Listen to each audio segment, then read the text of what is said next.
Heading over to the bracket, though, to find out what match we're going to be focusing on next. We are going to be moving down the list.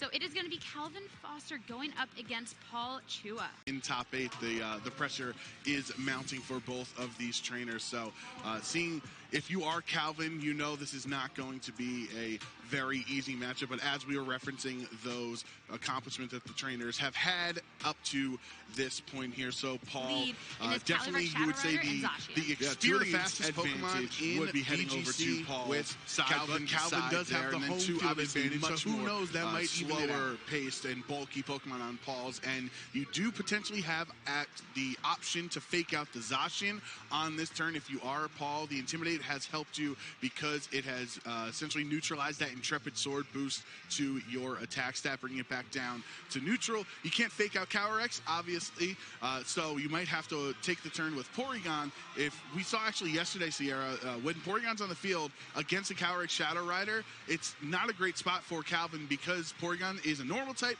and it usually runs Foul Play, which would hit the Calyrex 4 times super effectively. Yeah, Calyrex Shadow Rider can be such a strong Pokemon, but not when you cannot hit whatsoever. But maybe with the single targeting into something that won't care about that resistance or not being able to the immunity, it's going to be that Dynamax for Calvin. I was not expecting that. I was definitely not expecting that because typically the Shadow Rider players like to click Astral Barrage because it's a spread attack. Now that you're Dynamax, you can only hit one target, and it's either a normal type or a dark type. Well, one thing that these Calyrex Shadow Riders do have is that coverage, and it will be that Max Quake. A lot of damage going to be done onto the Incineroar on Paul's end, but not quite enough to be picking up that KO. Yeah, I'm sure that was a calculated amount for Incineroar, training it to be able to take that hit. Well, Calyrex is going to be taking that hit as well, thanks to the fact it was Dynamax and Throat Chop doing a heaps of damage. But Porygon 2 in a free position be setting up this Trick Room for Paul to be able to capitalize off of the incoming turns. And now that Trick Room is up, this Porygon is going to be the fastest, potentially fastest Pokemon besides Gastrodon on the field. Regardless, it will be moving before the Calyrex Shadow Rider would. And since you've Dynamaxed it on Calvin's side, you don't want to give that up. You don't want to switch it out. If you're going to max guard on this turn, that's your second turn of Dynamax is essentially wasted because Porygon is at full HP. You didn't even touch it. Usually you try to bring Porygon down and then it takes half its health so it can Trick Room and recover it back up. You're already full HP. You're roaring and ready to go for a Foul Play into that Calyrex slot there. So what is Calvin's adjustment on this play, because he doesn't want his Dynamax and his restricted Pokemon to be knocked out so early? Exactly, whereas on Paul's end, this is the time you have that Trick Room that you're going to go for that manual swap out with the Incineroar. This Calyrex Shadow Rider not in a safe position whatsoever. One turn of Dynamax is all it's going to be before that reposition out into the Zacian. Yeah, you literally had to switch it out there. It was going to be knocked out if you didn't do anything about it. So understandable play, but just unfortunate you don't get to use your Dynamax turns. Yeah, maybe save it in the back when you have that speed on your end. And Incineroar, since it's swapped out, the Palkia is going to take the Earth Power instead from the Gastrodon, the special defense falling. Now a Fallow Play from this Porygon 2. Not very effective, but all things considered, a good amount of damage from a Porygon. And right, the Foul Play, you use your opponent's attack stat against them. Foul Play does more damage the higher the target's attack is. Obviously, Zacian is very strong in its attack there. And critically, it looked like with the investment on Porygon, if there was a substitute, not saying there is, but if it was substitute Zacian, Foul Play would break through with that amount of damage. It's going to be another swap coming out from Calvin. It's so important to try and get through these turns of Trick Room while maintaining your attacker so that you can try and go on the offensive once it's all done. Now a Yawn from Gastrodon to try and further slow things down from Paul, forcing Paul into a position maybe with the Palkia next turn to have to switch it out. A little bit of damage, but at least it's going to be popping that Air Balloon on the Incineroar. Now the Flamethrower, this isn't really going to be doing much either. It's just good for that little bit of chip. The double target into the Incineroar switching is great for Calvin because it hardly took any damage. Sure, you lost the Air Balloon, but you're not worried about the any ground attacks right now on this turn. So Incineroar takes that much better than Zacian would have. And then think about Paul has not really utilized these last two turns of Trick Room that well. The Foul Play didn't do much damage to Zacian. Here you hardly did anything to Incineroar. So Calvin, if you can just make it back to the regular dimensions, that can be really helpful. Except you need to find a way to make sure once the dimensions are gone that they're not just going to get reset up. Because at this point, this Porygon 2 is sitting pretty comfortably. This yawn, though, definitely a way to try and force it out of play to make sure it can't be setting up the Trick Room as soon as it expires. So well done there from the Gastrodon. Now with Flare Blitz from Incineroar to start getting a little bit of offensive damage done, going into that Calyrex Ice Rider. Yeah, I mean that would have been a resisted attack at the start of this turn. So I think Calvin was predicting a switch in here. Paul realizing he's kind of losing his ground with his Trick Room turns. There's only one turn remaining, so Calvin seeing that as a great opportunity to be able to hit the Calyrex on the way in for some pretty solid damage there. So what can Paul do on this last turn? The Porygon is still at full health, so if you just keep clicking foul play every turn in front of Incineroar and Gastrodon things, that's not going to be enough damage. Except you're in the tricky position this turn that you have been yawned, so you do have to be swapping it out if you don't want to be falling asleep. And that's a tricky situation to be in, considering there's just that one more turn of Trick Room left. Sure enough, it is going to be leaving the field. You don't want to risk any of your Pokemon taking a snooze in the middle of this top 8, and it will be the Palkia coming in its place. Yeah, because you can't be put to sleep there, because you need, once the dimensions go back, to be able to twist it again. Exactly. Palkia will take this hit from the Gastrodon pretty well. Stark contrast to the Incineroar that's not going to appreciate that high horsepower from the Calyrex Ice Rider whatsoever. And that's a Chilling Nay boost now. That is a Chilling Nay boost, so now you're going to be doing more damage every single turn. Twisted Dimensions will return to normal there, but popping the air balloon was pretty important there for Paul a couple of turns ago, because he was able to use the high horsepower there. That is information that Paul is going to have to worry about later on in the set. Since it's been revealed, you never know if the Incineroar can try to switch in on the high horsepower so it takes no damage. But now this is the perfect time for Calvin to bring back the Calyrex Shadow Rider as the fastest Pokemon on the field right now. And with already the chip damage taken on the other side of Paul's Pokemon, they're not too healthy. If you go for an Astral Barrage, that is a spread attack. You're going to be attacking first. And, depending on how the Palkia is trained, it might be able to take it. But obviously the Calyrex being so low already, and it being the Ghost attack would be able to knock it out here. So Paul is now kind of on the back foot. One of the best things is a Porygon in the back, who is a normal type, doesn't worry about taking an Astral Barrage. And the Calyrex might want to switch out anyway, the Ice Rider, I should say, because if it stays in and doesn't protect it, it would most likely get knocked out. Too many turns of pivoting, though, can lose a little bit of that offensive pressure or lose that opportunity to try and go and be setting up. Palkia, Pokemon that can be setting up in some of those cases, does need to leave and make way for the Porygon to instead. It will be that Astral Barrage. And considering the Protect on the Calyrex Ice Rider this time around, nothing is going to be coming out from that except for this yawn targeting into that Porygon 2 slot. So now Paul has a big decision to make. He has a decision to make, and Calvin essentially had no decision, because it was a very simple play to Astral Barrage and yawn the other slot, expecting Palkia not to get knocked out from it, but Calyrex Ice Rider to be knocked out from the Astral Barrage. So that was just a very safe play. And then Paul, now that he protected this turn, he can't do that patent. It's very hard to do the patented Protect Trick Room, because you only have the 30% chance of getting a double Protect. A Calyrex Shadow Rider going to be going to the back to bring way for the Zacian instead. And that is going to make sure it's not going to be falling to the foul play from the Porygon 2. Notably, no swap, so will be falling asleep at the end of the turn. A Glacial Lance fired off. Instead of trying to get this Trick Room set up, Paul's looking to try and get some things eliminated. Neither Pokemon is going to go down, though. Now Gastrodon can fire off an Earth Power in retaliation, and this Calyrex is getting real low, and now Porygon 2 is asleep. Paul was 16 HP away from getting a double KO and bringing Calvin down to his final Pokemon. That would have been a 4-1 Pokemon advantage for Paul. So even with the snoozing Porygon, it would have been enough. And now this Zacian can just claim a KO into the Calyrex. Yep, that is going to be the Behemoth Blade. That's going to deal way more than enough damage that's needed. The fact that Calvin still had the speed on his side, very useful in that situation, especially since the Porygon 2 can't do much anyways. Now this is the opportunity to start chipping away at some of the damage onto this pesky duck. It takes the hits very well, considering the Eviolite that you're going to see on 99% of the Porygons, but it can't do anything in return, and that's a tricky spot.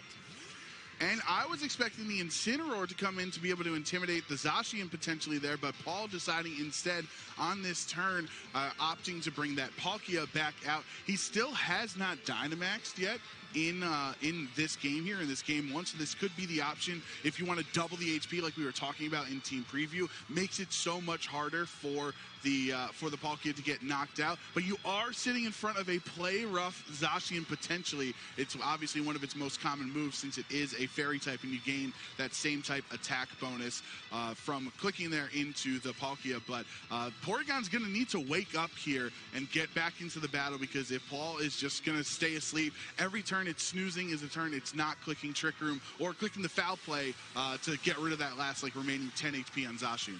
And just as you were calling out, it will be that Dynamax now, so the Palkia can have that HP and be able to go out onto the offensive. And you never know, Porygon could wake up at any point. It's already taken its sleep turn. You never know. If it could wake up and get this Trick Room off, it could be an absolutely fantastic position for this Palkia. Just needs to be getting through the attacks versus the Zacian, trying to make sure that this Porygon 2 can't do anything, though. That is going to be picking up the KO instead. In close combat, a powerful move, one that you don't always see on the Zacian, but definitely has its use. Yeah, the close combat does significantly more damage than the Sacred Sword does. So you trade those defense, drops on the Calyrex, or excuse me, on the Zacian, because it does so much more damage. I'm not sure Sacred Sword is able to take that KO. So Calvin understanding his team composition and his move sets perfectly there, because he knew that his close combat would be enough to take down Porygon. That was a great play from Calvin. Max Wormwind into the Gastrodon, make sure that you can't get yawned as well. Bring this down to 2 Pokemon APs heading into this as well. With the Wormwind, at least being able to make sure that the Zacian's attack does go down, and the Incineroar being the last Pokemon here on Paul's side to further bring down the Zacian's attack. And because the Porygon got knocked out before it ever woke up, was not able to Trick Room, we're back, or we are still in those regular dimensions that Zacian and Calyrex Shadow Rider really appreciate, because they are so fast. So anytime, this turn you have to worry about that fake out, but anytime post fake out, you would be able to move first before Palkia and Incineroar could. Yeah, the Protect and the Fake Out as the Astral Barrage comes out. And that is going to be enough to clean up the KO on the Incineroar. It was already so low, and that is a Grenade boost. Now we'll have to see where Paul is targeting with this. Considering just the Wormwind, it will be into the Calyrex Shadow Rider to be cleaning up the KO and bring it down to 1 Pokemon apiece, but still further bringing the attack down on the Zacian. That's now 2 attack drops, which is effectively -1 for the Zacian, and then the Incineroar switched in as well, making it -2 there. So it's just a lot of compounding intimidates here to try to mitigate the amount of damage that Zacian has. It's 1-to-1 in the Pokemon count right now. This Zacian is not going to do as much damage. You might have to rely on that Play Rough because it's super effective compared to the Behemoth Blade, which does the double damage there. And Play Rough is only 90% accurate, so that's definitely a position you don't want to find yourself in. It will be that Behemoth Blade, though, seeing if that double damage in Dynamax is going to be enough, despite all of the attack drops coming on out, and it's not even going to be close. Palkia takes the hit so well, and on top of that, the reveal of the berry. I mean, in this case, not going to necessarily matter, but it's going to be information gained. The Max Flare, it's only 10 HP. That's going to be picking up the KO, and Paul Chua to take match 1. Yeah, a great display of Paul from game 1 here, even though he did not utilize Trick Room that effectively in this match. He was still able to come away with the victory. So now we have, some really cool information shown. The Porygon here on Paul's end. So Paul is not necessarily safe to just click Trick Room on every turn. This turn he can do the fake out into Zacian and get the Trick Room, but at some point he would then get Calvin can respond by being able to one-hit KO the Porygon.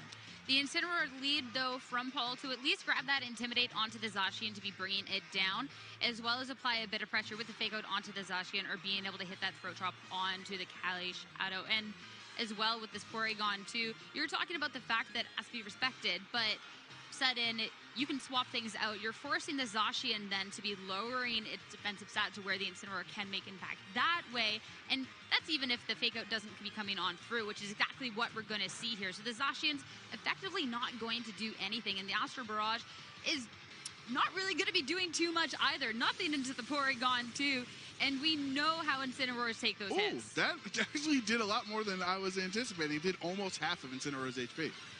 I mean, it did do a bunch of damage, but still comfortably over half, and most notably as well, an absolute free Trick Room setup for this Porygon too.